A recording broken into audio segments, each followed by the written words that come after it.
platforms and operational concepts are better suited to operate in a contested environment. Gentlemen, thank you again for your leadership and for the service of the men and women under your command. I look forward to your testimonies. Thank you, Mr. Chairman.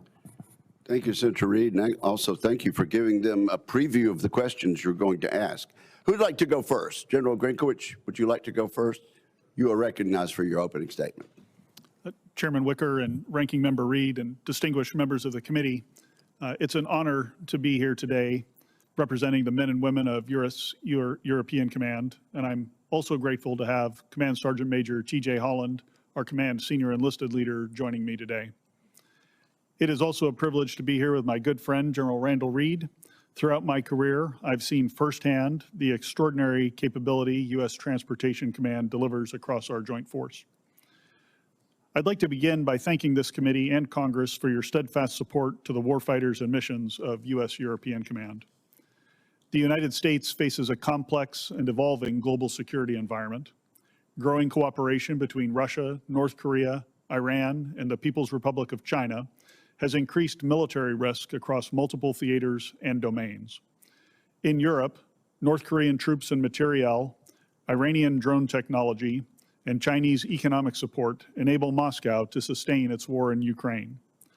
I have been privileged to be part of the negotiations working to fulfill the President's goal of a lasting peace. But in the meantime, this brutal war continues, recently starting its 5th year as both sides trade human life for time and territory. And despite significant losses in Ukraine, Russia retains the capability and capacity to threaten U.S. interests with its large and increasingly diverse nuclear stockpile, asymmetric capabilities, and competent ground, air, and maritime forces. Given this environment, U.S. European Command is focused on 3 priority missions. The first of these is protecting the U.S. homeland. To do this, U.S. European Command works closely with NORAD and U.S. Northern Command to monitor and secure the strategic approaches to North America. Allies help with this by sharing intelligence, strengthening our early warning, and enhancing our ability to respond to potential threats.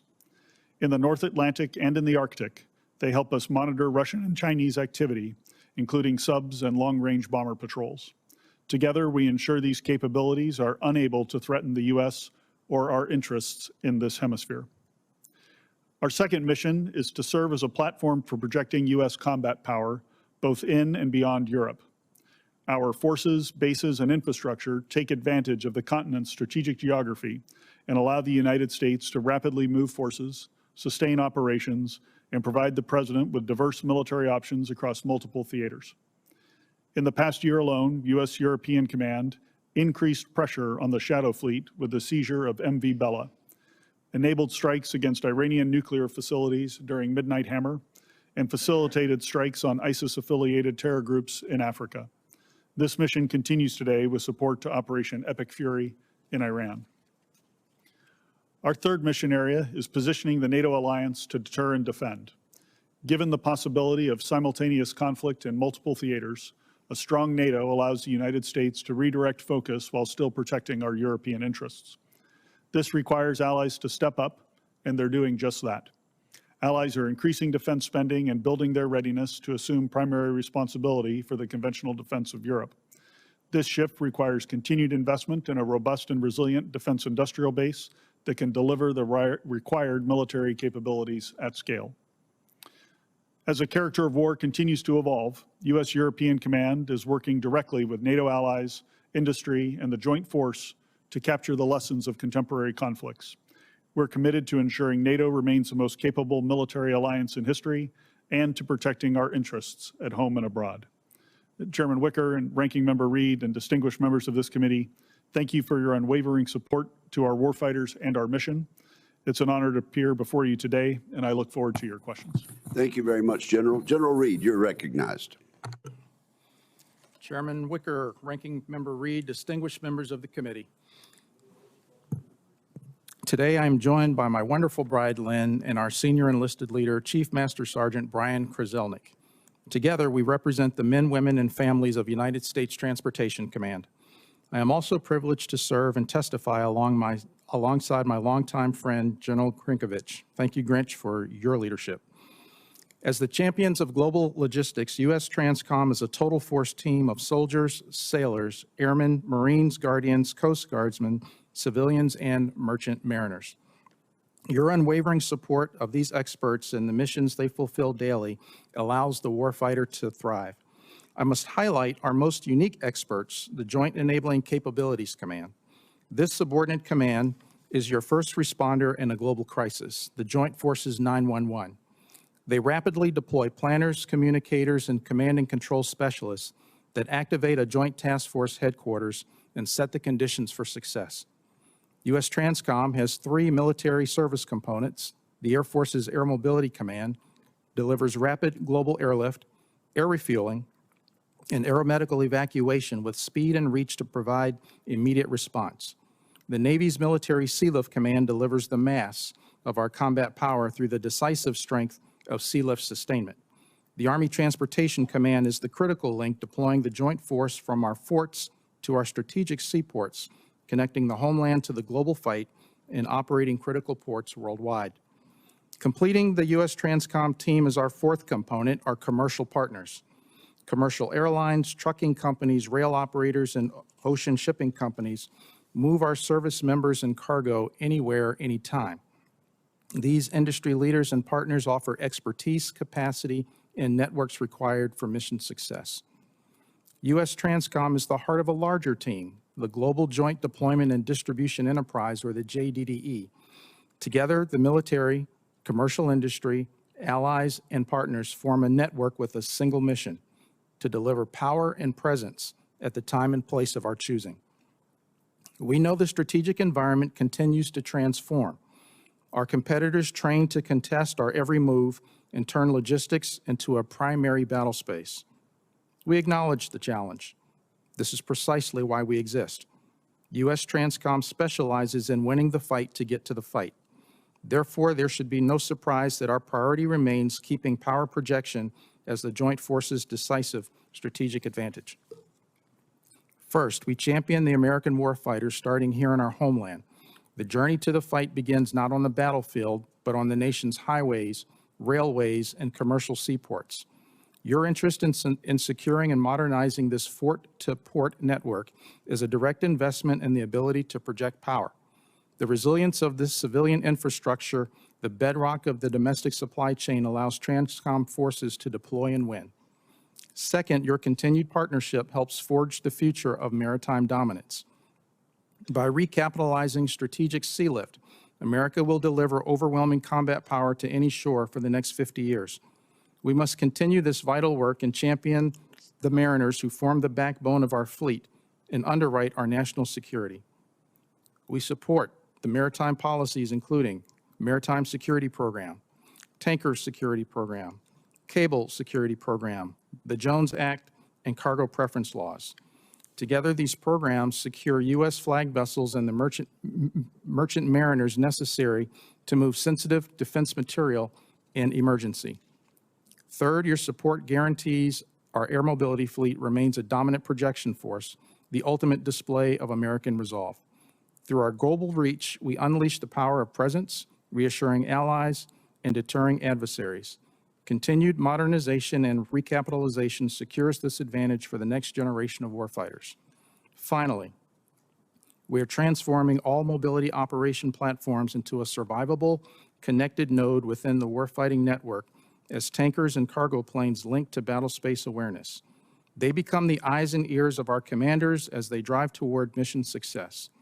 Your support makes our forces more resilient. We are grateful for air fleet investments because connectivity creates survivability. Distinguished members, your leadership positions U.S. Transcom to overcome any challenge. Together, we send the message that America's logistic outreach is unmatched, our resolve is unbreakable, we are ready, united, and decisive, and that together we will always deliver. Thank you for the opportunity to represent U.S. Transcom and to answer your questions. Well, thank you both for your service. General G, I'm going to ask you to pronounce your name. Senator, it's Grynkewich. Okay, with a which. Okay, very good. Well, let me just ask you to answer a few questions briefly, and then I'll let you elaborate. Do you agree that the Russian military's lack of tactical skill has been exposed in the war in Ukraine? Senator, Russia invaded Ukraine thinking it would be a 2-week war. And as I heard a friend say recently, the hardest part of a short 2-week war is the first couple of years. And I think Putin has learned that because of the problems he's had with fielding a modern and effective force. In spite of that, do you agree that Russia has maintained the ability to wage war and continues to threaten our treaty allies in Europe? I do, Senator. And clearly, you've already said that Russia has demonstrated its ability to sustain high-intensity war for over 4 years. And I guess it's fair to say also that the public somehow over there is willing to suffer deprivation in pursuit of return to what they feel is Russian greatness. You agree with that statement? Senator, I do. I'd just say that, Putin as an autocrat is able to control the information environment in Russia. So the Russian people are probably not hearing all of the trials and tribulations that their forces are facing or understanding the high casualty rates of the Russian forces. And I guess it would be fair to say the elite in Russia are not feeling all of the negative effects that the general populace is feeling. I assess that's correct, Senator. Okay. NATO Secretary General and the German Chancellor have both publicly stated that Russia, once the war is over, will again pose a dire threat to Europe by the end of a decade. Do you agree with that? And I'll let you elaborate if you'd like. Senator, thank you. In Ukraine today, Russia has well over 500,000 troops. And so should the war in Ukraine end, which we all hope it does, we will have to see the contours of the agreement and then monitor Russian behavior to see what their intentions are. But from a purely military perspective, when 500,000 battle-hardened Russian troops are repositioned to other areas, we'll have to pay attention to that as a potential military threat and be cognizant of what it could pose to the alliance. Okay. We're delighted to see our European allies agree to the 5% and to do their fair share of their part of the burden sharing. How long do you think it's going to take for our European friends, once they've enacted this 5%, to build the capabilities and force structure needed to actually assume the lead role in the conventional defense of Europe? Yeah, Chairman, thank you. I agree with you that the agreement that made at the Hague summit to spend 5% of military spending is a tremendous accomplishment, and it shows how seriously the Europeans are taking their own security. Many nations are already on a pathway with 5 or 6 nations this year already near or above 5% of GDP. The biggest risk for those countries is now turning that money into actual military capability in their inventory, and that does take an industrial base that can deliver on time. So I see that as the biggest risk to them being able to achieve this on a quick timeline. So, from my perspective, I think we're looking at different capabilities will show up at different times. It will be a gradual slope that will increase in the pace of European rearmament as the defense industrial base gets healthy. So I think you'll see it start slowly, and then as the industrial base investments take off, they'll be able to rearm quickly. So I would say by the end of this decade, they will have made great progress toward that. They won't be all the way there, but certainly by 2035, they will be. Okay, so by 2030, they will have made great progress, but they won't be there. By 2035, if their commitment continues, they should be able to be in the leadership position on that. Yes, Senator, I believe that's correct. Thank you very much. Senator Reed. Oh, thank you very much, Mr. Chairman. Thank you, gentlemen. General Reed, you have been quoted as saying that we must start a new program to modernize our strategic airlift, the C-5 and the C-17. I know you can't disclose details of the forthcoming budget proposals, but are you confident that we'll begin that process of modernization this year? Senator, thank you for the question. Strategic airlift is one of the most critical capabilities that we provide.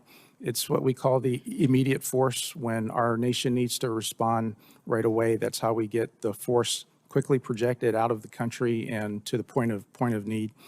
The challenge here is that for the capabilities that we need in those aircraft, it takes a long lead time to design and actually deliver the aircraft. C-5s and C-17s are capable today.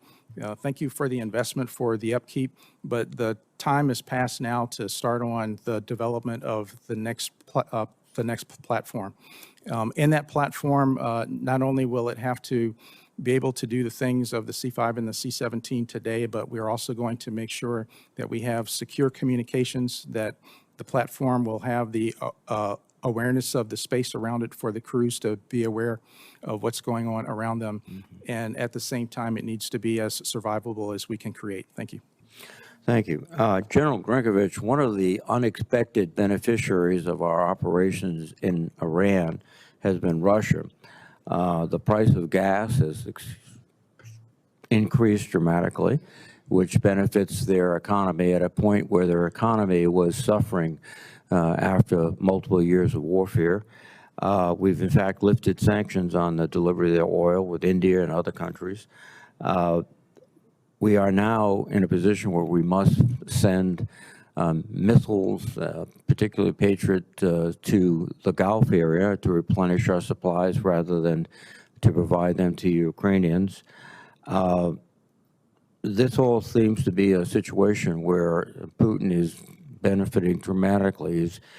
Is that your perception that this has unexpectedly or unintentionally given him a significant increase in staying power? Senator, a couple of thoughts on this. First, I'm very proud of the role that European Command is playing to support Operation Epic Fury, and our soldiers, sailors, airmen, Marines, and Guardians have been operating at a high tempo in the Eastern Med and elsewhere, defending Alliance territory and defending our forces and projecting power into U.S. Central Command. As you noted, the price of oil and gas has gone up. We know that Putin does depend on that. I think how much he benefits from it depends on how long those prices remain elevated. I know the leadership of the department is watching this very closely. I know the president's watching this very closely, and that they're certainly concerned about the prices that are out there. So I guess on the munitions front, what I would say on that is we do continue to flow munitions into Ukraine. I could get into some of the specifics on implications in the classified session later today, but I assure you that support continues. Should we increase our security assistance to Ukraine, given the at least momentary strengthening of Russia's economy and Russia's capabilities? Senator, I think there are always global trade-offs with the amount of security assistance that we can provide. So ultimately, it's a policy question on what the level of support should be. I am in constant contact with the Ukrainians, though, and they do tell me where they see opportunities. I am validating and looking at those opportunities that they're providing to us and the weapons that they're requesting, and then providing my recommendations to the department on what we could provide them to help them exploit certain situations. I'd be happy to discuss more of that in detail in the classified session. Thank you, General. General Reed, quickly, I've about 45 seconds. Contested logistics is an issue we've been grappling with for several years. Any quick thoughts about what we can do and what we are doing?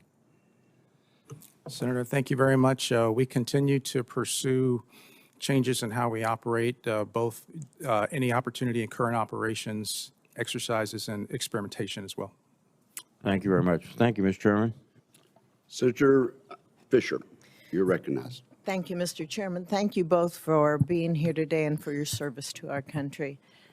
General Reed, how is TRANSCOM preparing to perform strategic lift in a contested environment? That presents unique challenges, correct? Yes, Senator, thank you. The strategic challenge, as we see it, begins here at home. We're finding that the adversaries are aligning, and they are trying to contest us in every domain possible. That also begins in the cyber realm. Some of the ways that we're making sure that we harden ourselves there is through increased cyber hygiene. We also get great assistance from U.S. Cybercom as well, and law enforcement. That extends not only within the department, but since a significant portion of what we're able to do is in the commercial realm, we're also able to extend assistance to them as well. When it comes to being able to project the force and to project power, we continue investments, and we welcome more in making the aircraft more survivable and also with more secure communications. Thank you. Thank you. General Grynkewich, what's your assessment of the Russian military's progress reconstituting its losses in Ukraine, in particular in terms of the missile production or other weapons systems?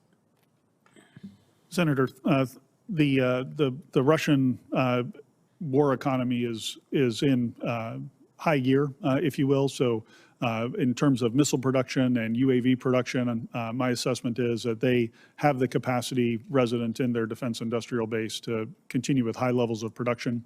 And then as far as their personnel are concerned, to date, they have been able to replenish the battlefield losses, the tremendous battlefield losses that they've been taking on a month-to-month basis. In September, we saw a Russian drone incursion along the Polish border. How has EUCOM and NATO responded to that? Yeah, Senator, thanks. I was extremely proud of the immediate response that the alliance was able to take in response to that incursion. As you probably recall, Dutch F-35s who were operating under NATO command and control were able to shoot down several of those drones that came into Polish airspace.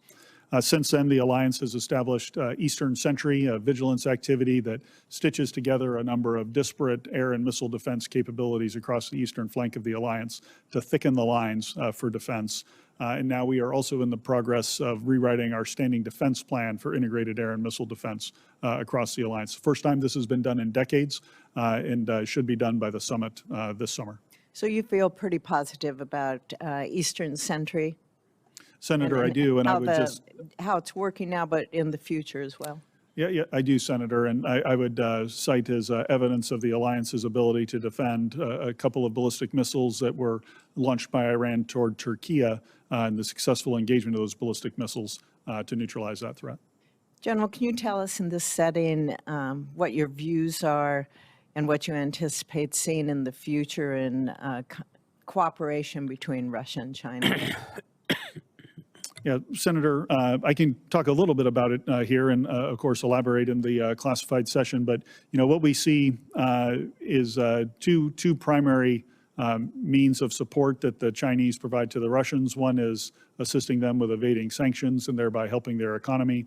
And then the second is dual-use equipment that comes out of the Chinese industrial base and flows into Russia. You might think of this as, you know, different chips and different antennas that are then used on weapons of war that the Russians produce in their industrial base. So that certainly is concerning to us. You know, if I look into the future, I would accept that type of relationship to continue when their interests align, and for Russia to be willing to support China in the opposite direction if China finds itself in need of assistance. General Reed, I appreciated the conversation that we had concerning our tanker fleet. How are you working with the Air Force to communicate your needs to meet your requirements? Thank you. We enjoy great support from the service. We continue to ask them to support us with spare parts, weapon system sustainment, and to keep the training pipeline strong. In addition to that, they are assisting us with survivability of the aircraft as well. Thank you. Thank you, Mr. Chair. Thank you, Senator Fisher. We have Senator Gillibrand and then Senator Ernst. General Grynkewich, we have seen horrific reports of a U.S. missile hitting a girls' school in Iran. I recognize you are at CENTCOM, and this is not your AOR, but Can you speak to the process that you at least have at UCOM for developing targets? What type of protections you have? Based on what I've heard from reporting, the data that was looked at was a decade old. That any person who can get satellite access to Google Maps today can see that this was a school. New York Times had no problem getting that data and information for a report today. What do you intend to do at UCOM to make sure your targeting is consistent with American values? Yeah, Senator, thanks. You know, over the course of my career, I've, as a fighter pilot, I've always done everything I can to avoid civilian harm and civilian casualties. And I would tell you, I'm absolutely committed to that. I know the department is committed to that. And that when tragedies like this happen, it causes us all to reflect and try to improve our processes. I've been involved in the targeting process, both at the tactical and the operational levels throughout my career. And I would tell you, we do have a number of safeguards in the system. You know, every single time that at the tactical level I was going to release a weapon on a target, I was personally making an assessment as to whether there was any chance of civilian harm. And if there was that proportional to the military necessity of striking the target? At the operational level, both from my time in U.S. Central Command previously and then now at U.S. European Command, I can assure you that we have robust standards that we go through and look to see and update the imagery and update our understanding of the target and refresh the intelligence on a recurring basis to determine the chances of civilian harm and to address any collateral concerns that might be there. So you just know I'm absolutely committed to trying to mitigate that risk. I appreciate your testimony. I'm highly concerned, however, that Secretary Hegseth does not agree with you. Secretary Hegseth has criticized rules of engagement designed to adhere to the laws of armed conflict and support civilian harm mitigation. Secretary Hegseth has also cut the Civilian Protection Center of Excellence by about 90%. Their mission was to help you and to help protect against civilian casualties. So how do these changes by Secretary Hegseth affect your mission, your judgment, and the responsibility that you take so seriously? Senator, they have not affected my ability to prevent civilian harm in any way. It's embedded in the targeting process. It's embedded in the culture of U.S. European Command, and I would say in the culture of the U.S. military to try to avoid that civilian harm. So we're continuing to do the things that we have always done to comply with the law of armed conflict and ensure that we mitigate that risk. Can you guess how we could have gotten this wrong in Iran? I'm sorry, ma'am? Can you guess how we could have gotten this wrong in Iran and targeted a children's school? Ma'am, I would hesitate to speculate with any incident like this. There's, you know, I would just say there's usually a chain of errors and mistakes that happen similar to an aviation accident or some other transportation accident. And I would say we just need to let the investigation play out and find all those factors. Thank you, General. I'd like to talk a little bit about following the firing of the Pitafik Base Commander and the stand-up of NATO's Arctic Sentry mission. How is UCOM managing the operational friction caused by the administration's rhetoric regarding Greenland sovereignty and the associated tariff threats against our NATO allies? Senator, at the military-to-military level, I can assure you that our relationship remains strong, that with every chief of defense across the alliance, we maintained our focus on what it was that we were responsible for doing, which was deterring and defending every inch of alliance territory from any form of aggression. And our ability to focus on that, to focus on the Hague commitments and make our military stronger, kept us on task, if you will, throughout those discussions. Thank you. Thank you, Mr. Chairman. Just to clarify for your benefit, Senator Gillibrand, you did not mean to say that we had targeted a school. That a missile hit a school. No, but it's the word targeting. Yes, of course. That you did not mean. How we chose a target that turned out to be a school, albeit next to a appropriate target of a naval base, but the fact that it is chosen as a target? I'd like to know, and I hope that we can have an open hearing on this, Mr. Chairman. Thank you. Senator Ernst. Thank you, Mr. Chair, and thank you to our witnesses today for your service to our nation. President Trump has pushed our NATO allies very hard to commit 5% of their GDP toward defense and resilience. And we've seen a lot of headlines highlighting new defense investments across Europe. At the same time, NATO defense plans depend on interoperability excuse me, across 32 allies operating across air, land, maritime, cyber, and space domains. So, General Grynkewich, are these new investments translating into shared capabilities with NATO that are interoperable, or are there gaps that our allies need to find and fill? Senator, that's a terrific question. We focus very much on interoperability across the alliance and at U.S. European Command. And I would say, you know, one of the best ways to ensure interoperability is when our allies buy American equipment from our defense industrial base. That solves the interoperability problem just at face value. Of course, the U.S. industrial base can't deliver everything that Europeans need, so they're investing in their own industrial base as well. And to ensure that everything works together, we have NATO standards that both countries in the alliance and outside the alliance, including in the Indo-Pacific, adhere to in order to ensure that interoperability. But, you know, they're especially new members of the alliance or folks who are newly certified to NATO standards. We do need to help them along and make sure that they understand that this gets to be very technical when you get into the beeps and squeaks, if you will, of making sure that things can work together. Yeah, I appreciate that very much. And the shout out as well about the defense industrial base. And I think this just lends credibility to all of our voices when we are saying that we need to invest in more here in the United States. I'm glad that our partners are stepping up and developing their own industrial base, but certainly we need a stronger one here in our own nation. Just very briefly, I am a huge supporter of the state partnership program. I know we have spoken about this before. Our Iowa National Guard and Kosovo are partnered through SPP, and we know that a strong American presence in these countries does maintain stability. Can you speak briefly about the state partnership program and your thoughts? Yes, Senator, thanks. I've spent some time with your commanding general of the Guard unit and of your Guard, and they do tremendous work in Kosovo, and I'm very thankful for it.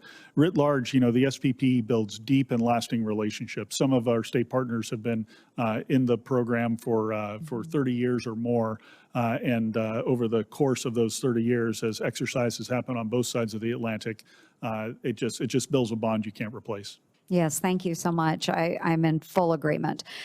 General Reed, we have automatic equipment identifiers, identification tags that help rail providers track the location of our assets across our transportation system. But one of the largest manufacturers of those tags and the technology is owned by a parent company with ties to the Chinese Communist Party. Currently, Transcom uses our rail system to move heavy assets like tanks from Fort Stewart or, you know, you name it, or other armored vehicles throughout the U.S. So my concern is that the CCP could utilize these tracking technologies to monitor our military movements, which is a major security risk during a buildup or a surge. So would you agree with that vulnerability? Do you think we are giving the Chinese access into a window of our military movements and engagements? And what can we do about that? Senator, first and foremost, the department works really hard to eliminate any kind of Chinese component wherever we find it, and that continues with all the energy and effort that we can put to that. Second of all, when it comes to all domain being contested in all domain, the cyber realm is one where this presents itself plain and clear. With that being said, while it may be a vulnerability, there are ways that we can harden that, and we continue to do that. There are alternative ways to make sure that we can track the information. Increasingly, as we get stronger tools, we apply those tools. And the one thing that's very, very important is as we continue to use the commercial realm, there are lots of other things that move in the commercial space. And that itself makes it very, very hard for folks to track our equipment. Yeah, very good. We need to recognize if we do have vulnerabilities and make sure they're not being exploited. So thank you very much. Thank you, Mr. Chair. Thank you, Senator. Senator Kaine, I understand you intend to yield your time to a person who is not yet in the room. That is correct, so I'll take my time. I Mr. think Chair. that would be the best backup plan. You're recognized. Thank you. America's been at war with Iran for 12 days. The cost to our troops, to everyday Americans, and to innocent Iranian civilians, even school children, are dramatic. The war is deeply unpopular. To begin, the war is illegal. The Constitution makes plain that only Congress can declare war. The reason for this provision was articulated by Abraham Lincoln. Kings had always been involving and impoverishing their people in wars, pretending that the good of the people was the object. This our convention understood to be the most kingly of all kingly oppressions, and they resolved to so frame the Constitution that no one man should hold the power of bringing this oppression upon us. The president has escalated his use of military to carry out hostilities all over the globe without Congress, while threatening military action against many more nations. We're at war because of the unilateral actions of one man who has grown very confident that Congress will not challenge his kingly behavior. The war is unprecedented. We've heard from the president many shifting reasons for the war, but senators have now heard both publicly from the Secretary of State and from multiple sessions with civilian and military leaders a more precise and consistent reason. The president sent our sons and daughters, spouses, parents into war because another nation was determined to invade Iran, and if that occurred, Iran would likely target U.S. troops for retaliation. The trigger event of this war was Israel's decision to invade Iran on February 28. We could have avoided this war by persuading Israel that it shouldn't invade and that doing so would hurt its ally, America, and cause global instability. There's no evidence that we tried to do that. Or we could have focused on protecting our own troops from retaliation following an Israeli invasion. Instead, President Trump decided to join an invasion of Iran initiated by another nation. He is not the first American president who has been urged to take this step. Others wisely resisted. He did not.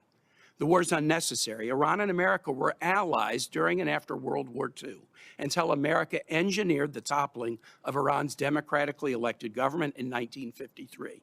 That act, followed by 26 years of a brutal dictatorship that the U.S. helped fund, created deep hostility between our two nations, formerly friends. When the Iranian people finally threw off that oppressive dictatorship in 1979, that hostility resulted in 5 decades of violence between our countries, the facts of which are well known to American and Iranian citizens alike. Iran engages in dangerous behavior toward the U.S., its neighbors, and its citizens. But does that danger, more than 6,000 miles from our shores, warrant the sacrifice of our troops, the killing of innocent civilians, and the expense of billions of taxpayer dollars? If more war between Iran and the United States were the answer, we would have found it sometime in the last 73 years. We had a diplomatic off-ramp to decades of hostility in the Iranian nuclear deal that the U.S. and Iran, together with our European allies plus China and Russia, negotiated in 2015. President Trump's decision to abandon that deal, even though it was working, and even though many of his closest advisors told him to maintain it, ushered in a sharp spike of Iranian aggression. American troops are dying because this nation's political leadership tragically abandoned diplomacy. We owe our troops better than this. They serve with such skill and bravery, but as our experiences in Vietnam and Iraq have shown, the bravest patriotic service cannot overcome poor civilian decision-making, whether by a president grown too fond of war or a Congress unwilling to provide a check against such behavior. Virginians feel this deeply. One of the first casualties of the war, Chief Warrant Officer Robert Marzon, lived in Spotsylvania County. Hundreds of Virginians are now deployed with the Ford Carrier Strike Group. More have received orders that they'll deploy with the Bush Carrier Strike Group. Their families ask me, have we learned nothing From 25 years of war in the Middle East, more than 14,000 American troops and contractors dead, more than 65,000 injured, more than $8 trillion spent that could have gone to our education or healthcare or economic development. Have we learned nothing? Like all in this room, I pray that this war ends soon. Virginians have suffered this year as a sputtering economy burdened by tariffs and chaos produces higher prices, fewer jobs, and slower growth. Gas has gone up 60 cents a gallon in the last 11 days, costing Virginians nearly $5 million a day just in increased fuel costs. We need a president who will honor his promises to avoid foreign wars of choice and strengthen the economy here at home. And we need a Congress who will not stand silent as these promises are broken. I yield back. Senator Scott, you are recognized. Thank you, Chairman. First, I want to thank our troops. I had the opportunity to serve in the Navy at the tail end of Vietnam. Fortunately, didn't have to go to Vietnam, but anybody that puts on the uniform, you have to admire them because they're making the decision to put their life on the line for our freedom. We have a lot of troops at risk right now. I pray for their safety. Unfortunately, we've lost 7 members, 1 in Florida, Cody Cork. I know we have 140 or so injured. I hope they have a full recovery, but the most important thing I think we can all say is we admire what the military has done. We respect what the military has done. We support what the military is doing, and we hope they all come back safely. And the goals of this conflict is that they don't have a nuclear weapon. The goals of this conflict, they don't have the ability to have ballistic missiles that it's going to kill Americans like they've been doing for decades. So I don't think any of us ever want to go to war, but I think we all do respect our freedom and want to keep our freedom. So I want to thank all of our troops for what they're doing. Thank you both for being here. And thank you for your hard work. One of the things I appreciate about this president is he sees the value in putting America first and working with our friends across Europe, Asia, and around the world to ensure peace through strength. Over the past few years, I've had the opportunity to visit a lot of our allies. Last year, I went to Denmark, Estonia, and Finland, all of which are doing their part to increase their national defense spending. They all had great things to say about President Trump's efforts in the defense space and as a partner. But a number of allies have been frustrated with being told as a matter of policy that they can't buy U.S. weapons. And the White House and the Secretary I know have had to deal with that. Nevertheless, the problem I want to focus on today is that they're also frustrated with the foreign military sales program. Frankly, I understand why. They're facing a defense industry that too often fails to deliver ships and aircraft. I think you've talked about that a little bit. Our manufacturers are not getting things done on time or on budget, or people in the Department of War saying they can't have the weapons that they want. It's forcing them to turn to other countries because they need the weapons now. They're doing exactly what we've asked. They're stepping up their defense spending, but there's not enough American weapons to buy. They want our weapons because they know they're the best weapons in the world. They want to train with us. They don't want to buy other systems, and I know you're working on interoperability, but they want to buy American weapons.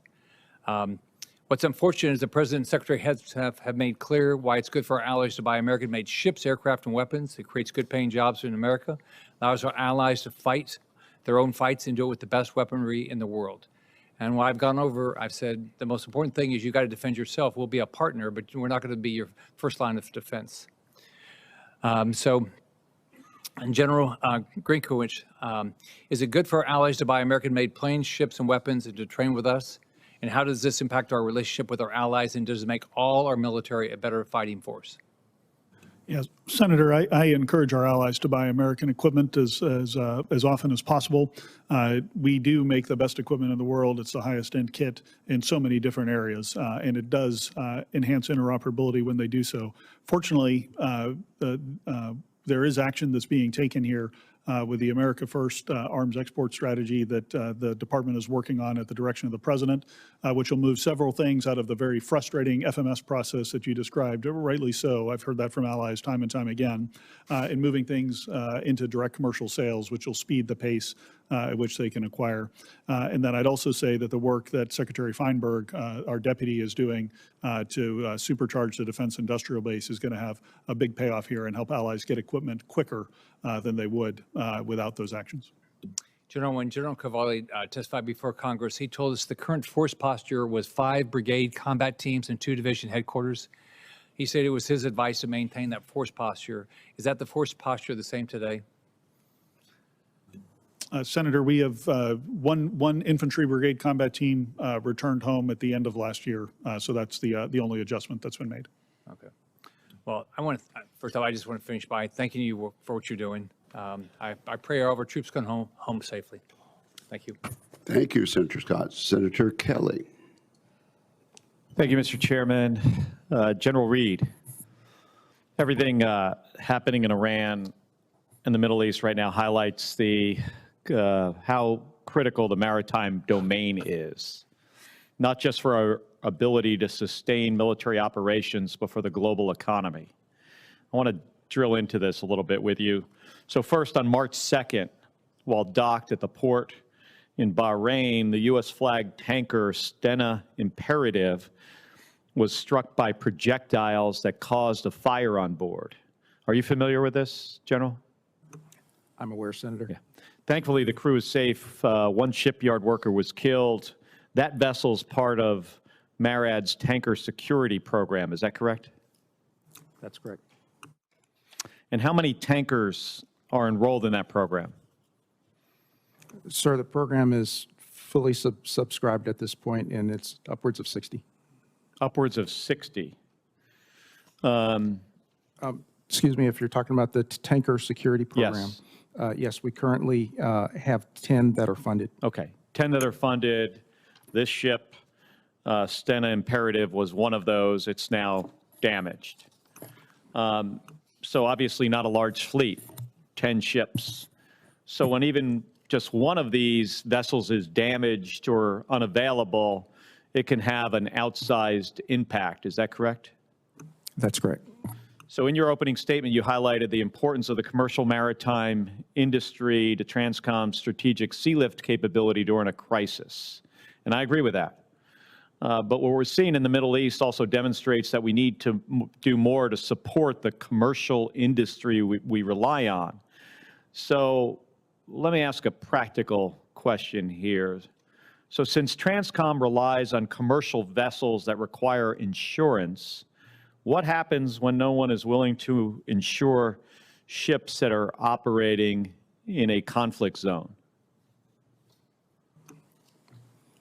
Senator, thanks to the emergency program of the Tanker Security Program, the value of that for U.S. Transportation Command is the fact that we have assured access to those ships. Those ships are committing to serve with us and to partner with us, and we have the ability to employ them in a maneuver scheme in conjunction with the theater commanders. Part of that also drives us to plan with the theaters to make sure that we have force protection with them as well, but to meet the need. We fully understand. Can you explain, General, can you explain the tender security program that you just mentioned? I mean, is this the reinsurance that the President mentioned the other day? Sir, the Tanker Security Program is our U.S. flagships. No. I thought you said something else. So my concern is with the insurance, right? Can these ships in the Tanker Security Program, the 10 ships, which really 9 are available right now, are they without the required insurance because they're in a conflict zone? How does that affect their ability to be used to our benefit? There is a provision for war risk insurance. That program, by and large, is run by the Maritime Administration within the Department of Transportation. U.S. Transcom works with them in conjunction. If that is required, there is a conversation and cooperation that exists between the two of us, and we can recommend the requirement for that, at which time the carriers have the opportunity to apply for the insurance. So do you see this as an issue today, that it's going to be challenging to get some of these ships underway through the Straits of Hormuz because of insurance issues, or do you think there's no problem? Senator, the challenge with transiting the strait really depends on the conditions that exist and actually to make the safe transit. That will depend on the conditions at hand. That will be judged best by the theater commander, in this case, CENTCOM. But once the conditions are set, we'll sail. So no resistance by the ship owners in the tanker security program to sail as soon as Transcom says it's okay? We hold conversations with the ship owners several times a week. There's an information exchange that exists. There's also a forum that we have called the Executive Working Group. In that, we advise them of the situation. We point out to them what's going on. They fully understand the risk, and they also give advice to us in terms of the best way ahead. If I could just have 30 more seconds, Mr. Chairman. So, you know, I think a lot of this highlights, we only have 10 ships in the tanker security program. MSC has a limited number of vessels. Would you agree that our country needs a whole of government national maritime strategy so that our maritime transportation system is prepared for crises? When we look at a conflict going across the Pacific, in the Western Pacific, let's say, in the future, you know, with China, are we prepared with our current maritime industry to support a long-term conflict with a near-peer adversary? Senator, I'll tell you that if we were given the task to go today, we would all go. We would all take what we have and we would execute and support the combatant commander and their needs based on what they require. I will tell you that there is a lot of work to be done to strengthen the health of the fleet, to strengthen the health of the workforce. Part of the challenge of that is cargo. Having cargo available will actually drive the overall plan for the demand to build ships, the demand to have the ships, and work to be done by the crews. Well, thank you, General, because I'm out of time, but that's what and that issue is addressed in my Bipartisan Ships for America Act. So I hope to move that legislation forward so you're in a better position to be able to do your job. Thank you. General Reed, have you had a chance to look at the Ships for America Act? Senator, I have. Excuse me, Chairman, I have. You have? Yes, I have. What do you think about it? You got a pretty good suggestion, don't you think? Chairman, there are a lot of aspects in that, and it's incredibly comprehensive. And it does address a lot of things, but it does bring home the fact that we do need a comprehensive approach with comprehensive investment. And we also need to make sure that there's a provision to invite the commercial leaders as well to help us through this. In the end, the fundamental success will ultimately be driven by the amount of cargo. And when we have cargo, that will drive the demand for shipping. We'll find a way to actually construct here, and then we'll actually have the crews because they'll have work to do. Well, thank you for that insight. Senator Sheehy. Thank you, Mr. Chairman. And I would second what Senator Kelly was saying and some others that we need to be focusing not just on our exquisite platforms, but also the broader capacity of the logistics system that's going to support that frontline fight. And to that end, to General Reed, and I'm sorry you're getting all the inbounds here, but specifically I'd like to talk about our future airlift platforms. We spend a lot of time in these hearing rooms talking about the F-47 and the B-21 and the F-35 and the F-22, and of course those are all critical platforms. But at the end of the day, moving material into theater, especially as we evaluate a Westpac engagement with a peer adversary. I don't say near peer because I believe we're in a peer-to-peer situation now with China. Physically moving people, bullets, bombs, food, clothes, physically moving millions of tons of gear halfway around the world quickly, especially in an area where we're fighting in someone else's backyard and we're having to project that material around the world to tiny islands that we may or not be in control of. Our C5s are, I've heard at some cases, 40% dispatch reliability. They're half-century old, if not more.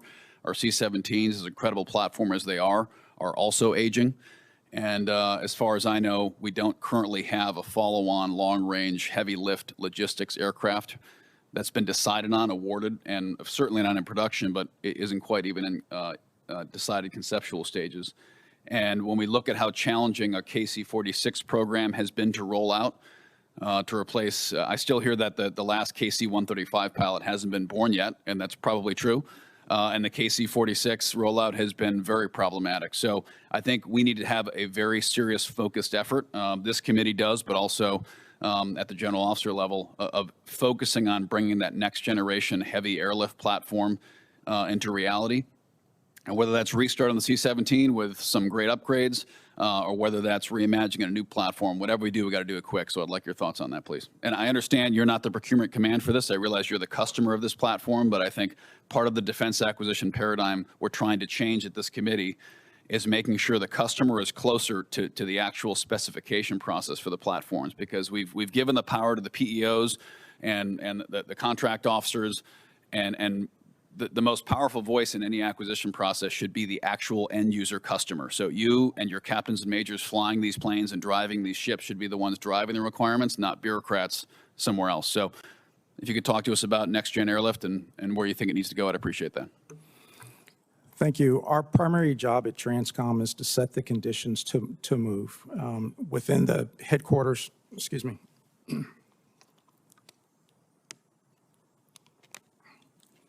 We frequently start with the idea we need to set the globe to set the theater.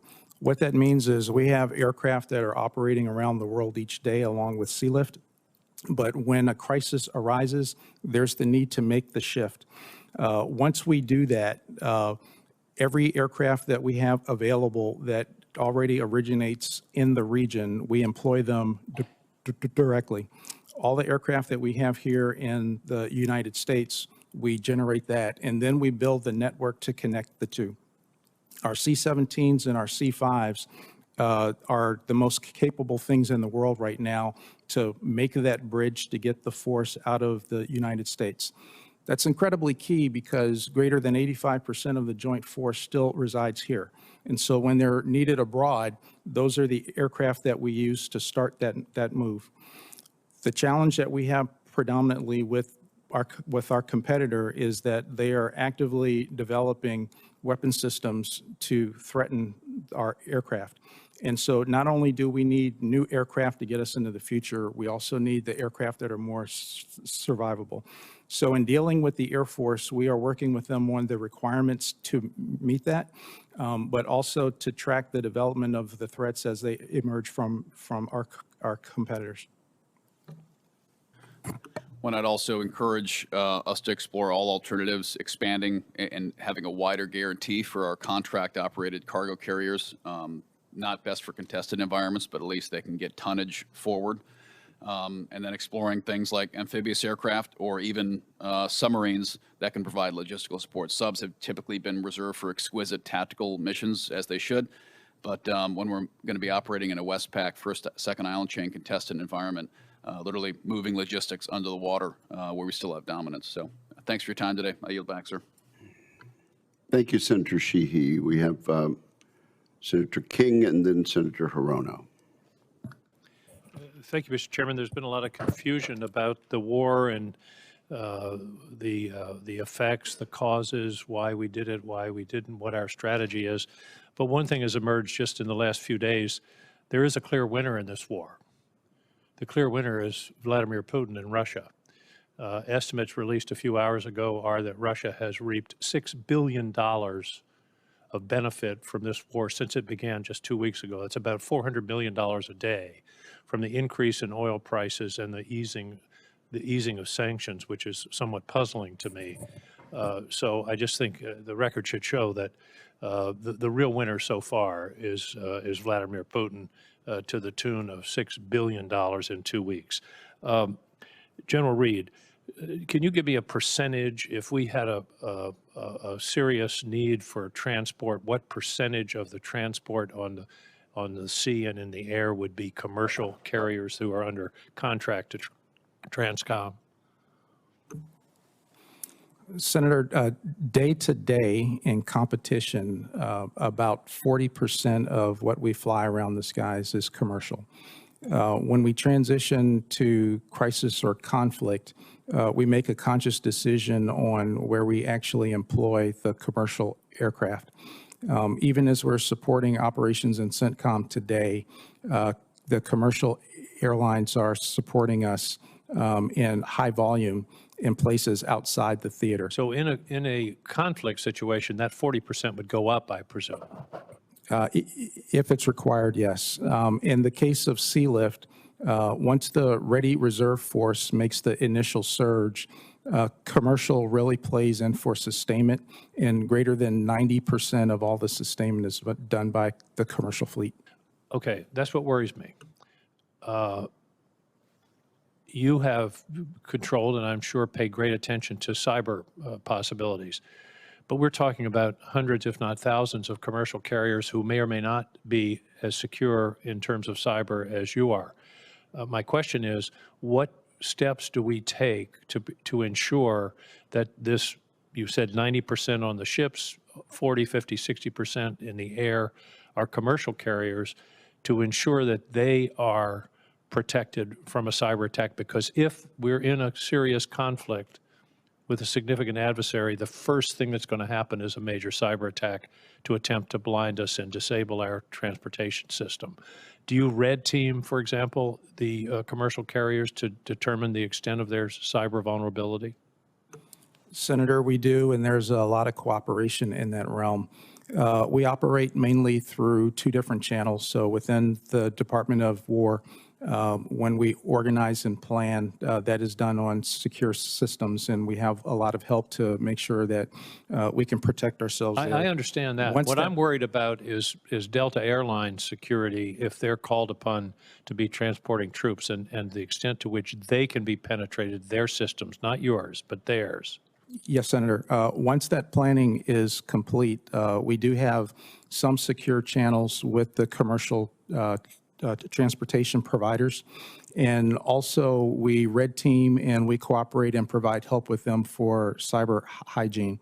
Among some of the sources are Cybercom, National Security Agency, as well as the Department of War Cyber Crime Center. I would urge you to step up those efforts, because this is where the first wave of the attack is going to come.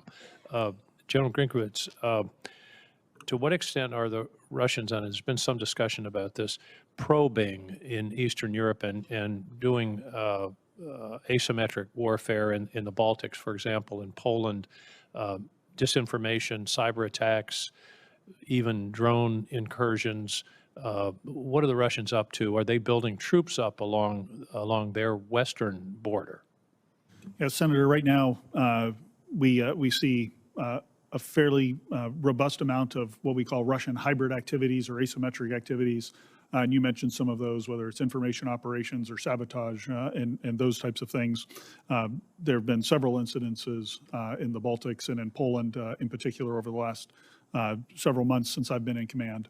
As far as conventional troop buildups, most of the Russian ground forces are focused on Ukraine, so we do not see significant Russian buildups right now. But I know that there are concerns that those could be coming at some point in the future, particularly once Russia is able to reconstitute its forces. And if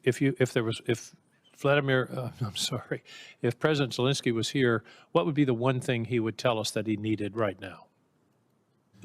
I suspect you hear that fairly regularly. Yes, sir. He would ask for air defense capability based on the Russian attacks on his heating and electrical infrastructure. And a great deal of our air defense capability is now tied up in the Gulf region. Is that correct?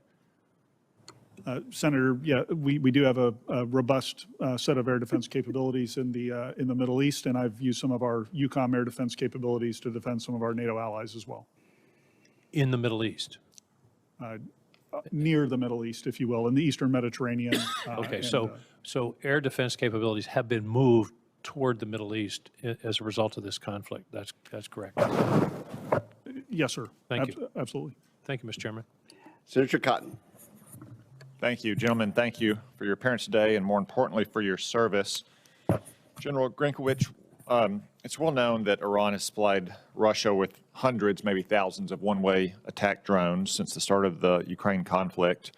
I assume you agree that passing on the counter-drone warfare lessons that Ukraine and EUCOM has learned from that fight to the forces in the Middle East today and also to the Pacific is a top priority, right? Absolutely, Senator, and we are doing that and deploying capabilities into the Middle East for those purposes. Could you use some additional funds to ensure that we have all the right people and processes to capture all those lessons and implement them? Senator, more funds for things like that is always welcome. I agree, and I look forward to working with the committee to consider the funding for the NDAA or a potential supplemental down the road. I know that the experience that Ukraine has had and that EUCOM's had in that fight has saved lives in the Middle East today. General, can you tell us a little bit about what's going on the southern flank of EUCOM in Cyprus right now? Yeah, Senator, down in the, we have a fair amount of activity in the Eastern Mediterranean. Our destroyers are out in the Eastern Mediterranean defending our allies and defending our U.S. forces in that region. Several capabilities are on the island of Cyprus. I could go into some of the details of what those are in the classified session, but we are very much watching that. There have been a few one-way attack drones that we've assessed have come from somewhere, likely from Lebanon, towards Cyprus, and so we are focused on defending that piece of terrain. Okay, thank you. You're no fighter pilot, right? Yes, sir. 16s and 22s? Yes, sir. Well, I think that the men and women we have in uniform are the best fighting force in the world. I know you agree, and that our Air Force and Navy right now are on the forefront of the current campaign, Operation Epic Fury. So I have just a few questions about what they may be seeing based on your tactical experience. How complex of an operation is it for our fighters to conduct a campaign the size of Operation Epic Fury? Senator, based on my experience looking at campaigns like this in the past, it is incredibly complex, and the sequencing of events and the technical acumen that's required at the operational or tactical level is quite high. It's my understanding from the briefings that the Secretary and the Chairman have given is that our combined force, and the CENTCOM commander, I should say, that the combined force has dropped no less than 5,000 bombs on key enemy targets. How impressive is it for our bombers to execute a mission of that size with such precision? Senator, that's a very powerful demonstration of American strength, and to orchestrate that size of a campaign, I think Admiral Cooper deserves great praise for how he's been able to manage that at the operational level. Yeah, General Kane has said that ballistic missile attacks continue to trend downward 90% from where they've started, and one-way attack drones have decreased 83% since the beginning of the operation, a testament to our air defenders and our air defense system. Based on your experience flying those fighters, I would assume that you would agree with him that Operation Epic Fury is a real testament to those young men and women we have on the front lines operating those systems and flying those aircraft.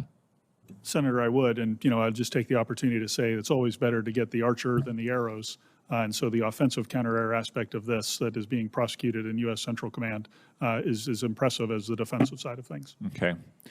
General Reed, you also have prior experience in the cockpit. How impressive is it that our tanker fleet has supported these continuous operations in the Middle East for the largest air campaign in recent memory?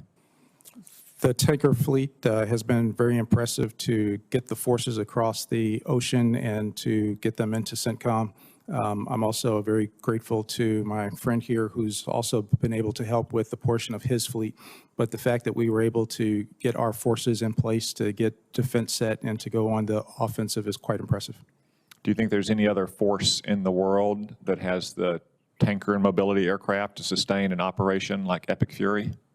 Not to the scale that we can at the moment. Thank you. Yeah, I didn't think so either. All right. Thank you, gentlemen. Thank you, Senator Cotton. Senator Blumenthal. Thank you, Mr. Chairman. Thank you both for being here today and for your service. General Grynkewich, I recently visited Ukraine, and in addition to going to Odessa to visit with the and women of the Ukrainian Armed Services who are serving there. Also met with the American Chamber of Commerce, 600 major businesses with operations in Ukraine. Almost half of them have been targeted and attacked by Russia. Within days of my visit, an Oreo manufacturing plant was hit by Russian attacks. Are you looking into the attacks on American businesses in Ukraine? Are you familiar with that issue? Senator, I am familiar with that.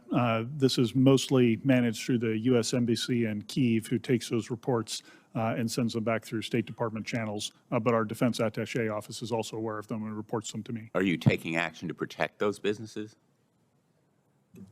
Sir, we are not taking any direct action, but I would tell you that all the support that the department and the United States provides to Ukraine is certainly going to have a benefit for those businesses as the Ukrainians fight back against the Russian assaults. Isn't an attack on those businesses, in effect, an attack on American interests? Sir, attack on American property, is it not? Certainly it is, Senator. I think it's a complex issue.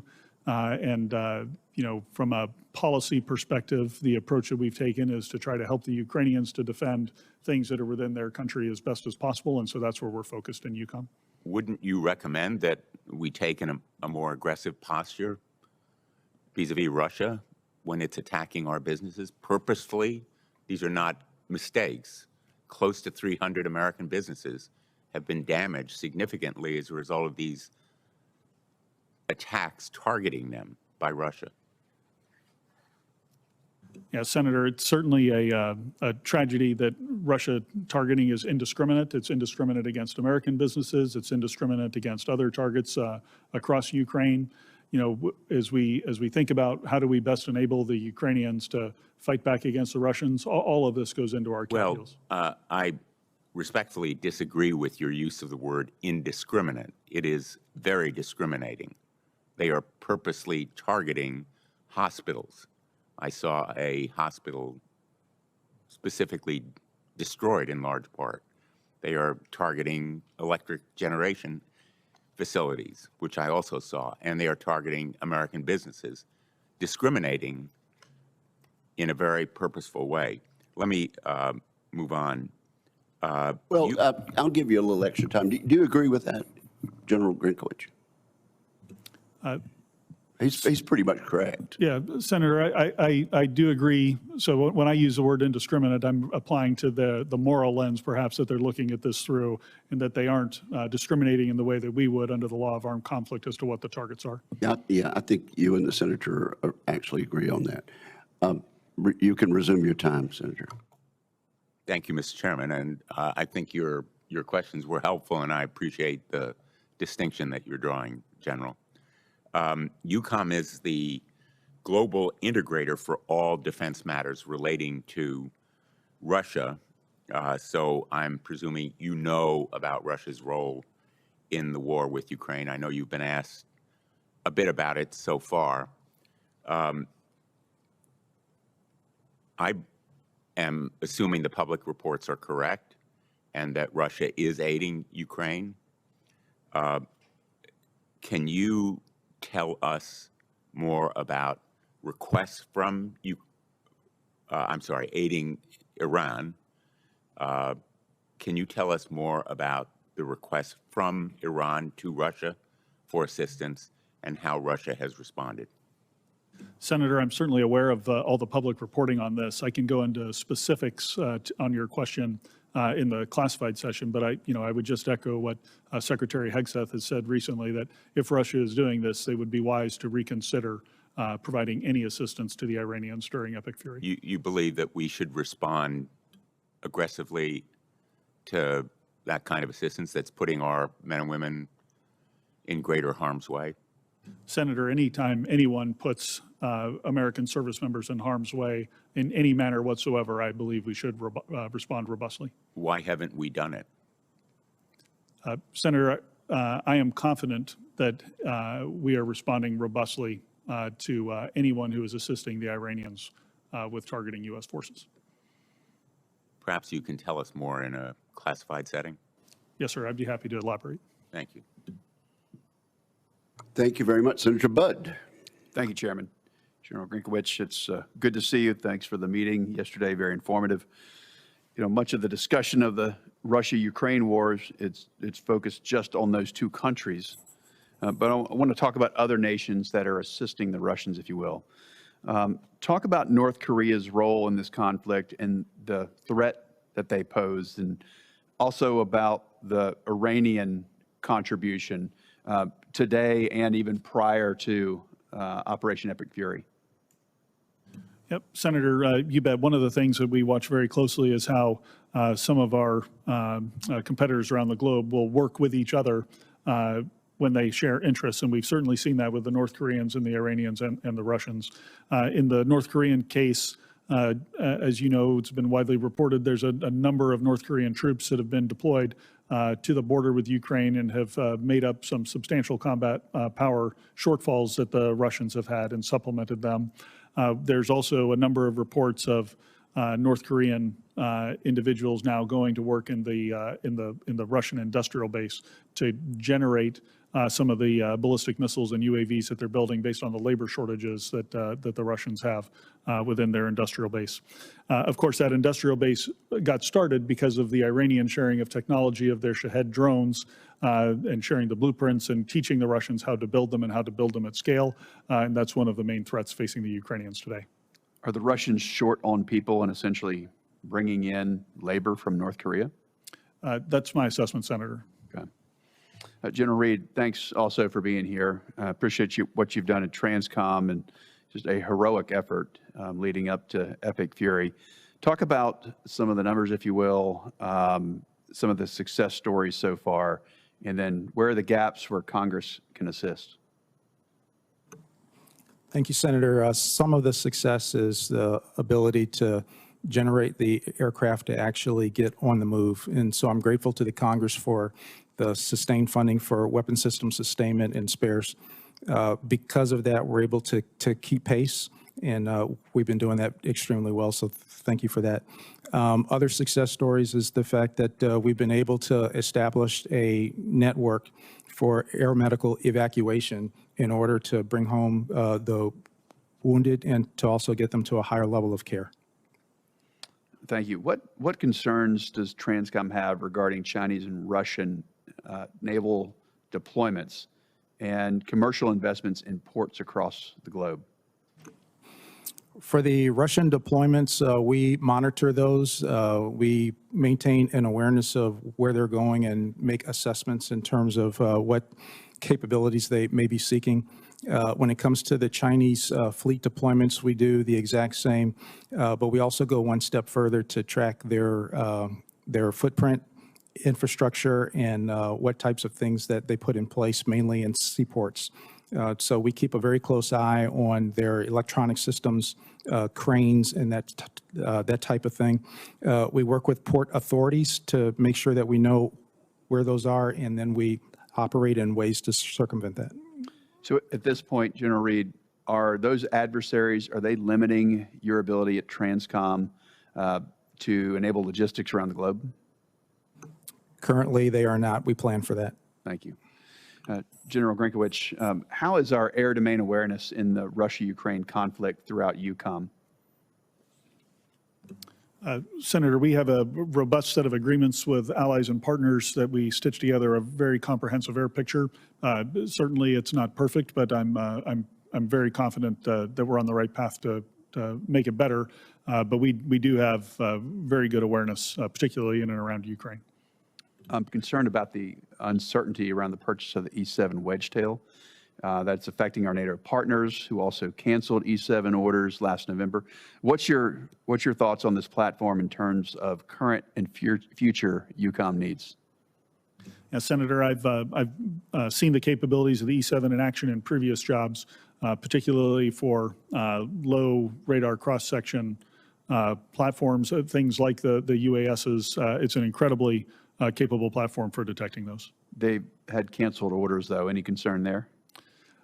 Senator, I am concerned on the alliance side. The E3 fleet is aging. It's about 50% combat effective, as many of the aircraft are in depot. That the alliance does need a replacement aircraft. The E7 was the plan for a while, but now we're looking at other options based on affordability and who is purchasing the E7.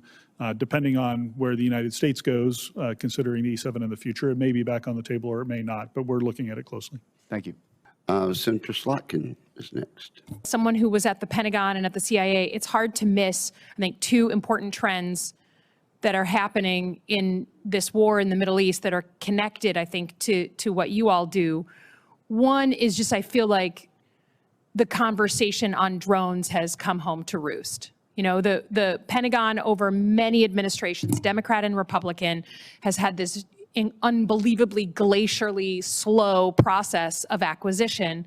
And so even though we know that the drones we build are big and expensive and take 2 years to build and they're $30 million and you can buy them off Amazon, we just haven't been able to get them into the doctrine, into the force in a serious way. And now I feel like, unfortunately, we're paying the price for that. This is a different chapter in American warfare with the Shahed drones from Iran killing American forces, hitting U.S. embassies, hitting civilian targets, and I think 11 other countries, evading our air defenses, which are set up for much bigger projectiles. And then we've had, I think, according to press reports, 11 MQ-9s downed in the course of 2 weeks.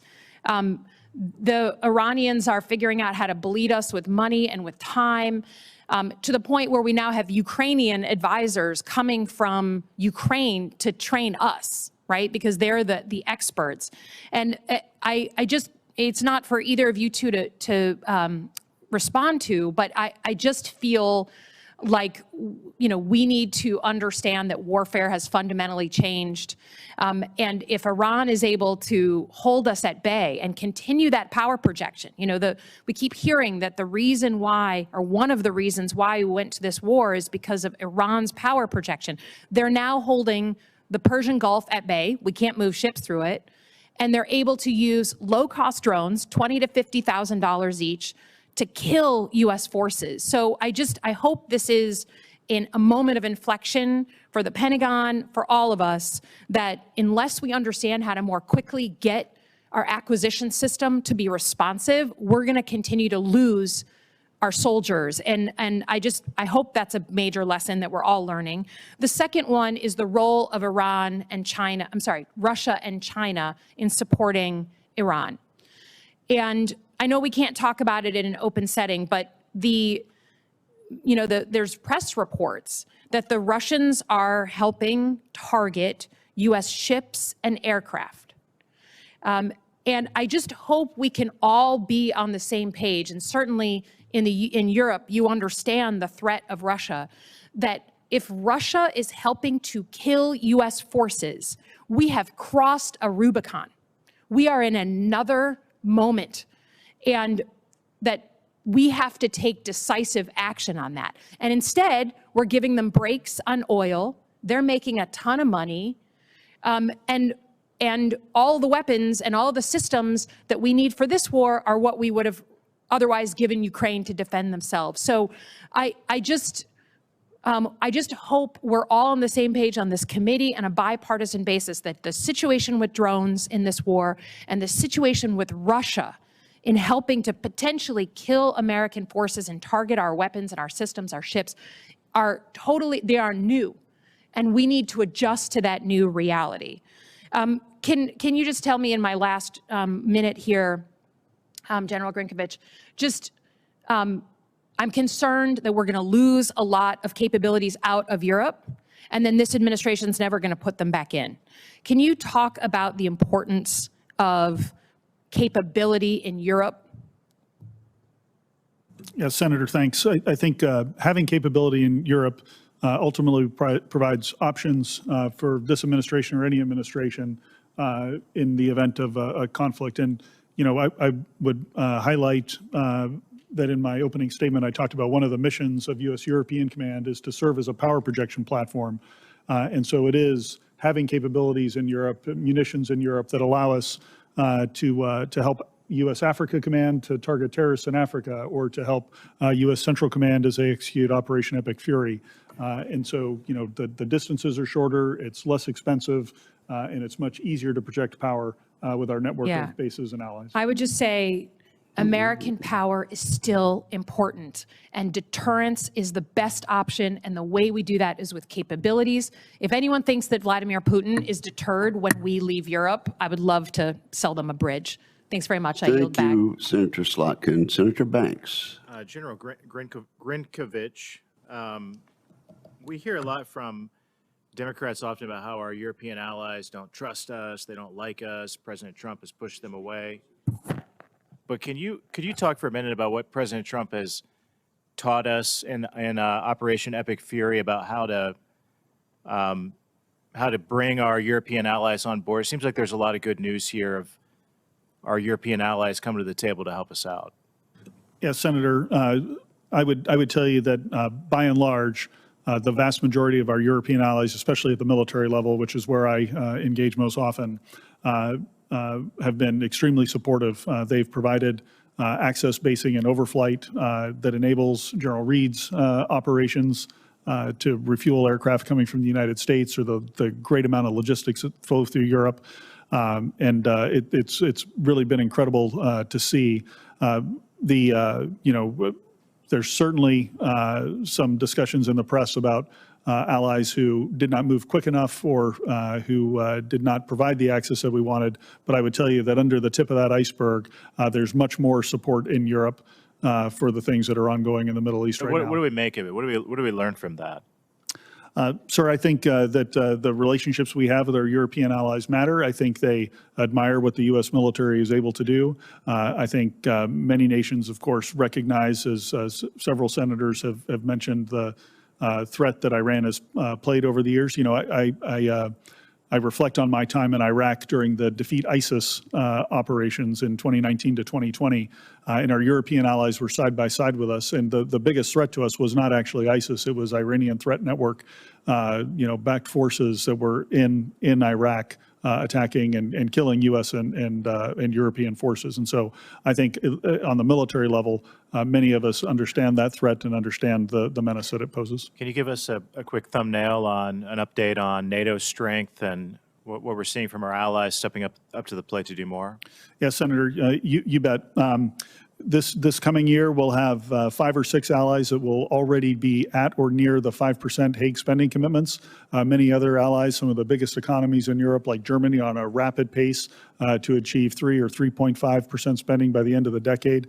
So there's plenty of appetite and plenty of understanding that a more balanced and strong European pillar within the NATO alliance to complement what America has done for so many years is essential, and that it will make for a stronger and more healthy alliance moving forward. This is really good news, right? And compared to years in the past, where the NATO is stronger and has more money and doing more to step up to the plate to support all of our shared causes, right? I agree, Senator. One thing that I am concerned about, though, with our NATO allies is their reliance on Chinese technology that could compromise the security of critical infrastructure that impacts our forces, U.S. forces.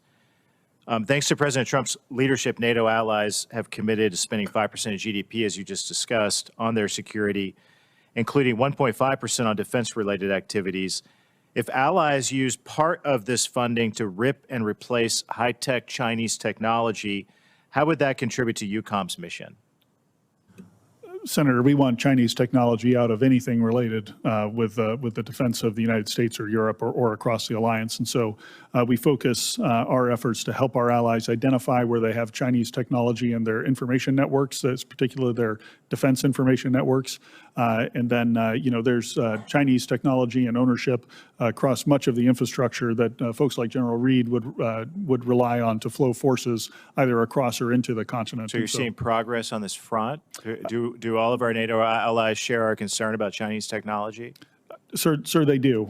Even the allies that I would traditionally put in a category where they didn't pay attention to this, when we highlight it today, they absolutely understand the threat and the risk, and they take action.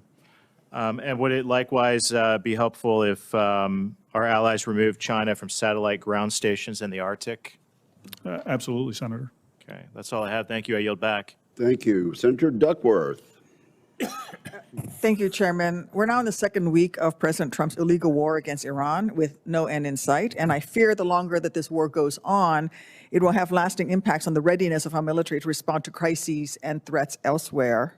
Meanwhile, this administration is hiding its incompetence behind the valor of our military men and women, as if questioning why we're at war is equal to questioning the valor of our troops. We all know that that is not true. I know that our military will always do the best and most professional job possible. But that means that we here in these chambers, who are the elected representatives of the American people, are beholden to do our job and make sure that this is the right war, one that is worth our troops' sacrifices. And we can't forget that that sacrifice extends to our logisticians and support staff, as we've been tragically reminded by the 6 soldiers of the 103rd Sustainment Command that we lost last week. Any time that we conduct significant military action, especially on this scale, we must understand the demands that it puts on our military. By choosing this illegal war, one that he still cannot justify, Trump has put our service members at risk in completely unnecessary ways. 7 service members have been killed, 7 families had to hear the worst news of their lives, and the department has now confirmed at least 140 service members have been wounded, 8 severely. And with the expansion of this campaign, including to overhead air operations within Iran and possible naval escorts, our troops may be at even greater risk going forward. General Reed, Transcom has been working for years to modernize our global patient movement enterprises for the complexities of large-scale combat operations. Can you explain the challenges that our medical evacuation system faces in transporting critical care patients when airspaces and maritime routes are contested, as we're seeing currently happening in the Middle East? Senator, initially what has to happen is we need to put the entire system in place. That requires us to forward stage teams, not just the teams that will provide the care, but the teams who actually provide the scheduling and the teams who have the initial communications with higher level facilities along the route. Sometimes we have to put those in place in an environment that's contested, and then they continue to serve throughout. But that is done in concert with the theater commander who provides the force protection. And then once the scheduling begins, we then put the aircraft in place at the point in time of need. It requires that the patients are stabilized, and once they're assembled, we pick them up, and then we fly them out. We also depend on force protection to clear the airspace so that the aircraft can get to the next station. And then also important for us is the permission to overfly so that we can have the shortest and the fastest routes. So to summarize, it's incredibly complex. We need to make investments in the system. There's a lot more work to be done, but you're doing the absolute heroic best with what you have. Our wounded service members and logistics professionals now face the realities of medical evacuation in an airspace, as you've mentioned, contested by missiles and drones from the enemy. I don't believe Trump considered these risks when he chose this war without understanding how it would spread in the region. And I know they're not investing in medical readiness in the Indo-Pacific, where despite the real possibility of military conflict, actually in our national interest, we have actually less medevac experience and much greater distances to cover. Similarly, it's the same situation in Africa. Even before this war, the department underinvested in our medical evacuation system, which is why I've advocated for years to give Transcom and the services the resources that you need to rapidly adapt to future contested environments. These gaps will only widen as we continue to strain our system. General Reed, can you speak to the importance of secure connectivity and the potential impacts, I mean, both logistically, for logistical support, but also its potential impacts on existing gaps to this essential medical evacuation mission? You and I discussed this a little bit the other day.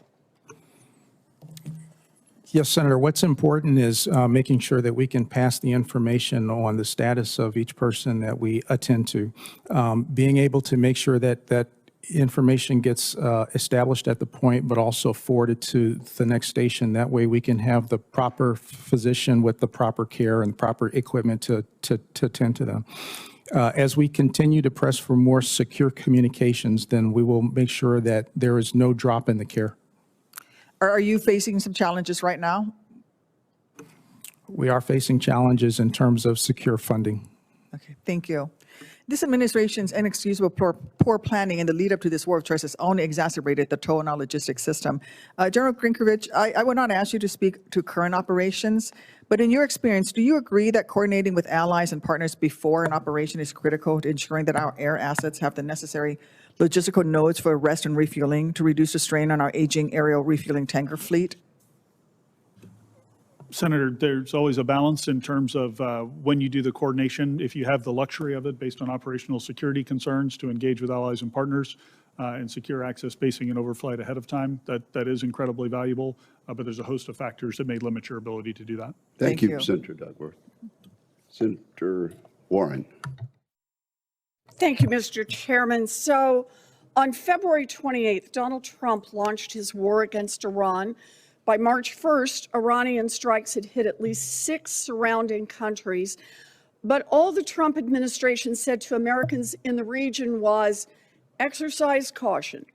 On March 2nd, the State Department finally told Americans in over a dozen countries to evacuate, but gave no real guidance on how to do that. As thousands of flights were canceled, the State Department initially told Americans to, quote, not rely on the U.S. government for assistance, departure, or evacuation. Let's be clear. The Trump administration chose this war. They planned this war for months, and they made no plans to safeguard hundreds of thousands of Americans in the region. There is no excuse for this. And I just want to draw a comparison here. In 2006, the State Department requested support from DOD just 2 days into the war in Lebanon.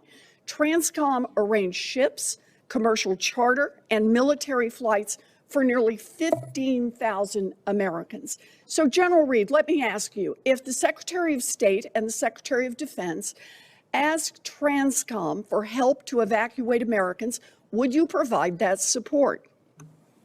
Senator, I would. Thank you. So, General Reed, we're almost 2 weeks into this war. Have Secretary Rubio and State Department made any requests for Transcom to help evacuate Americans out of the Middle East? Senator, on the 28th of February, the Department of State made a request to my department for that, and we have provided some assistance. So you're saying they made that request back on February 28th? Yes, Senator. So when we called them yesterday, they said they had not asked you for assistance. Can you explain why that would be so? Senator, I cannot explain that. I just don't understand this. And you have been helping them all this time? Senator, what we have done is through Central Command have responded to the request for the State Department to provide airlift at locations that they have specified. And how much have you airlifted in this period of time? How many people? Senator, I'll have to get that number for Can you you give for me the a record. rough idea? Senator, it's been in the hundreds. Hundreds, not in the thousands. That's correct. But I will say that as we continue to watch the situation, there have been other flights and other opportunities for American citizens to get out of the way. Some of that has been by ground transportation, and some of it has been by commercial charters by the State Department. Are you saying you're not doing more because you think that Americans who are in the region are currently being adequately served by commercial flights and private vehicles out of the region? Is that what you're saying? Senator, what I'm saying is we have responded to requests for specific tasks in conjunction with the commercial flights and what Transcom is providing. There are a number of ways to get our citizens out of harm's way. Okay, and what I'm trying to understand is why you're not doing more, because I'm hearing from my constituents who are stranded there, who've been stranded there for 2 weeks, and they're asking for help, and they're not getting help from the U.S. government. And you're telling me that you're not helping because you think they've got plenty of other ways to get out of the region? Or is it that Secretary Rubio is not asking you for that help? I just want to understand who bears responsibility here. Senator, it is the responsibility of all to care for the citizens that we have in harm's way. And as we receive a tasking and the opportunities to do that, Transcom is responding. Okay, so my constituents and other Americans who are trapped in the region are trapped there because Secretary Rubio is not asking you for help. Is that right? I just want to understand what's happening. We've been asked for help and we're available to do that. And so as we are able and the conditions permit with CENTCOM, we are involved in all the coordination to meet our citizens where we can get to them and then transport them to So you safety. have provided all the help you've been asked for. You just haven't been asked for more help. Is that right? Senator, we have been tasked and we have responded to each of those tasks. Look, I understand military speak here, but I don't understand how it is that we could get 15,000 people evacuated shortly after the war in Lebanon, and now we've still got thousands, tens of thousands of people trapped in the region, and I'm not understanding what your answer is here, and I don't think the American people are either. Thank you, Senator Warren. General Reed, has the State Department contacted you in this regard to ask for help? The State Department has, just as they did in the response to Lebanon as well.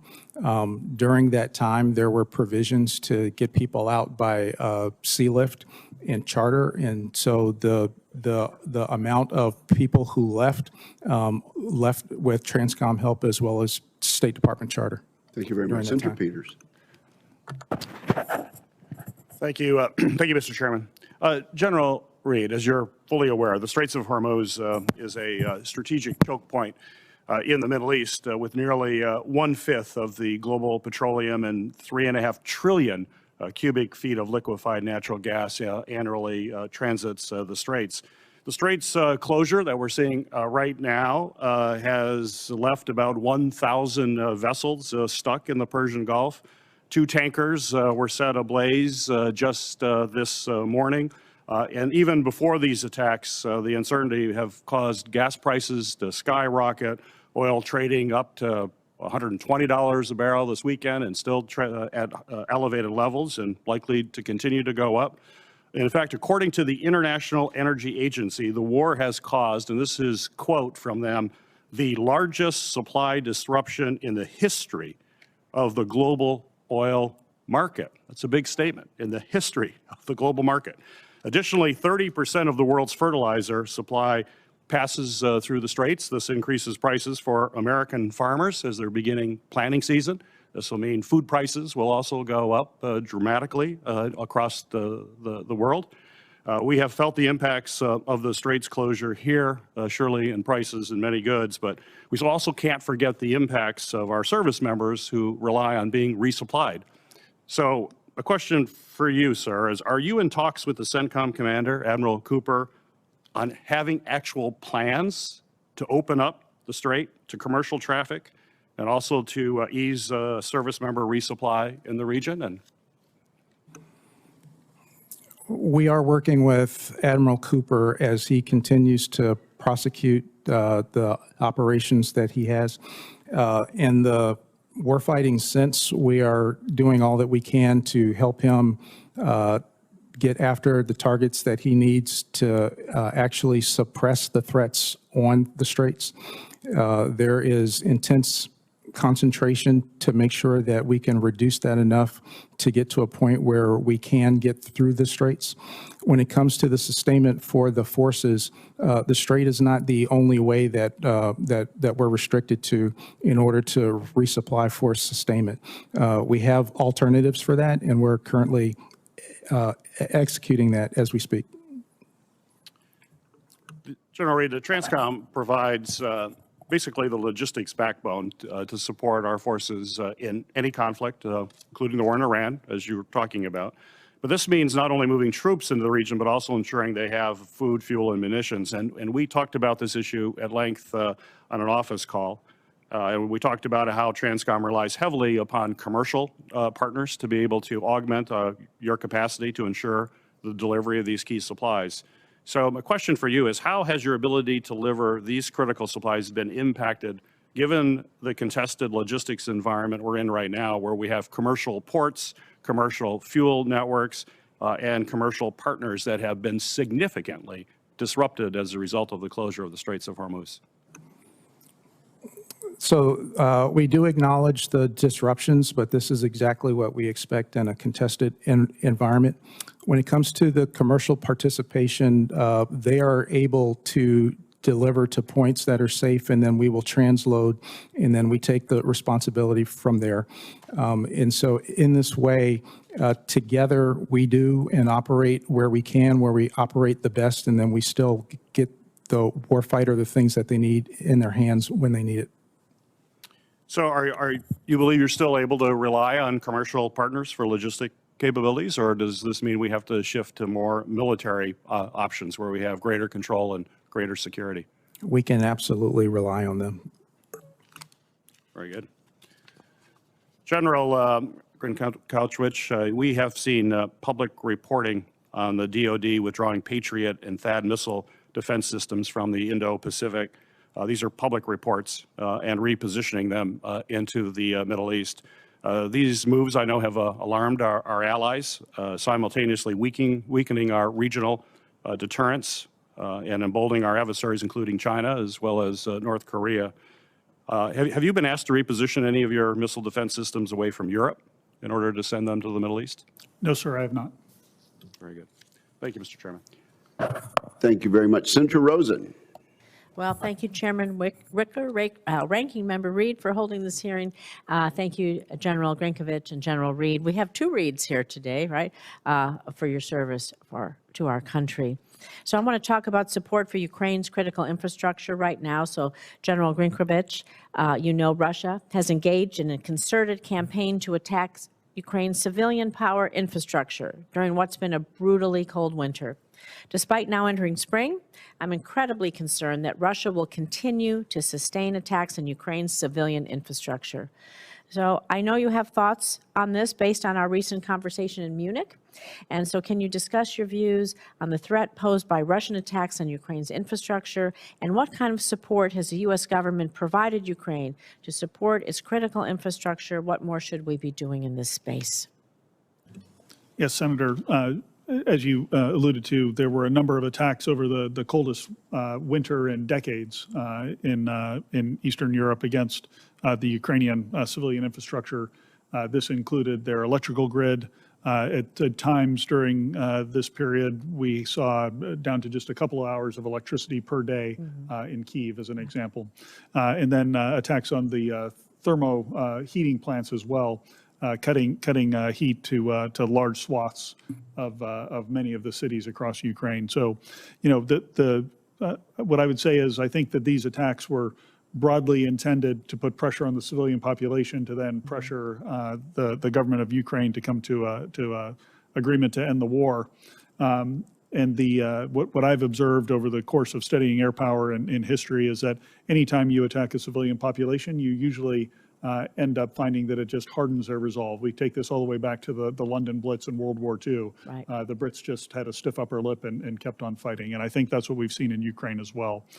Moving forward, I am watching very carefully to see, now that it is warming up, do the Russians continue these attacks on that civilian electrical and thermal infrastructure, or do they shift to other targets yet? At this point, it's still unclear, but we're watching it closely. Thank you. We'll be looking forward to updates from that. I also want to talk about NATO cyber preparedness, because NATO Secretary General Mark Rutte, they warned that Russia could be ready to use military force against NATO within 5 years. So as you know, Russia's cyber capabilities were core to its invasion and continued war with Ukraine. Russia is demonstrating a growing willingness to employ cyber aggression towards NATO.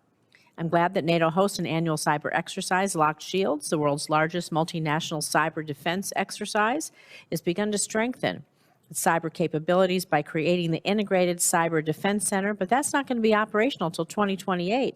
So, General Grynkewich, how are you and Cybercom working with our NATO allies, Ukraine, European partners, to enhance our cybersecurity capabilities, our cooperation, particularly with those less cyber-capable nations, because that puts us all at risk and makes us more vulnerable to our adversaries?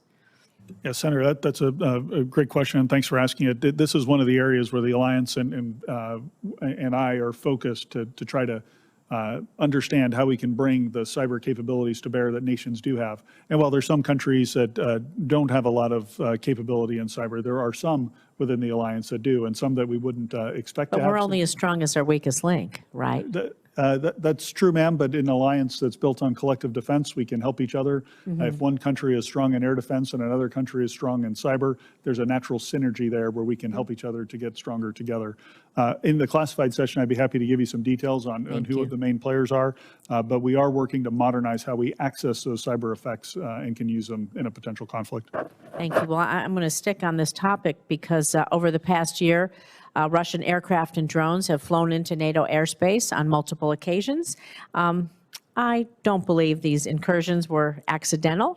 Russia's deliberately testing NATO countries, their readiness, their resolve, and the manner and timing of all of our response to this aggression. So building on Senator Fisher, I know she asked this earlier, how do you think NATO can and should most effectively respond to these Russian acts of aggression, even if they say they were accidental?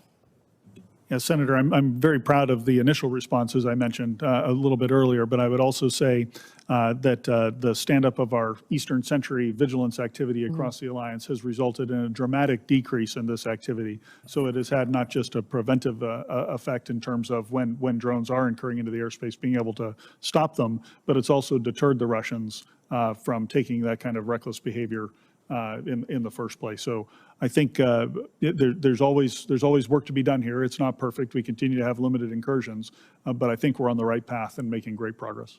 Thank you. I look forward to the classified briefing. Thanks for watching, and if you haven't already, please consider subscribing to our channel. And while you're at it, please leave us a comment. Thank you for watching.